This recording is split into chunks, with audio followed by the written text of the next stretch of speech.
Imagine a world where a single decision could tip the scales of peace or plunge a region into deeper turmoil.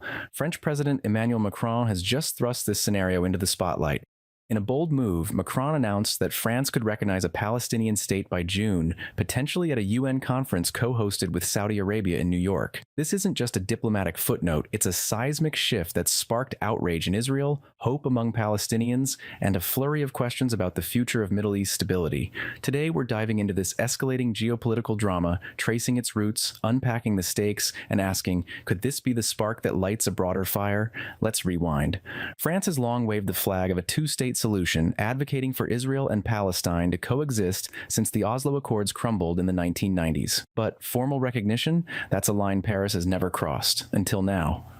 Macron's announcement on France 5 television came after a trip to Egypt, where he met with leaders like Abdel Fattah al-Sisi and Jordan's King Abdullah II, pressing for humanitarian aid in Gaza and opposing Israeli annexation plans. He framed this move as a matter of justice, not politics, saying, "I'll do it because at some point it will be right." The plan? Leverage a June UN conference to push for mutual recognition, Palestine by France and others, Israel by Arab states that don't yet acknowledge it, like Saudi Arabia. If successful, France would become the first UN Security Council permanent member to recognize Palestine, a historic pivot from its cautious past.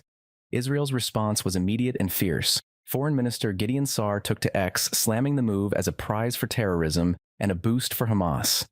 For Sa'ar and Israel's hardline government, unilateral recognition ignores the reality on the ground.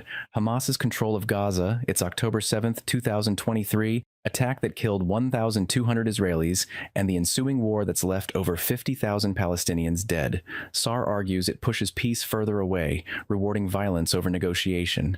Israel's stance isn't new.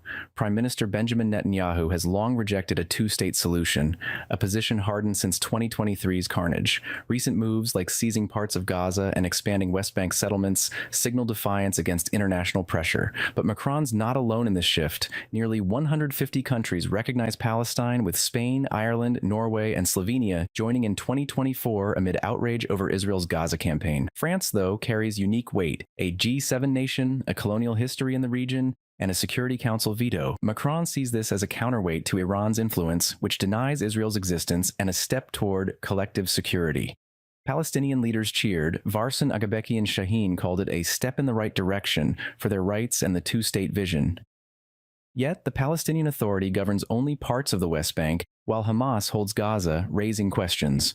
What state would France recognize?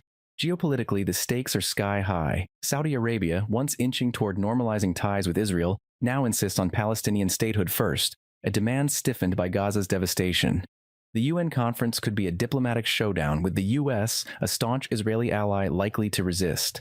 Trump, back in office, has blessed Israel's recent moves, appointing Mike Huckabee, an evangelical hardliner, as ambassador to Jerusalem. Economically, a destabilized Middle East risks oil spikes and trade disruptions, especially with tensions already flaring in Yemen and the Red Sea. Culturally, this taps into France's self-image as a human rights beacon, though it risks straining ties with Israel and the US.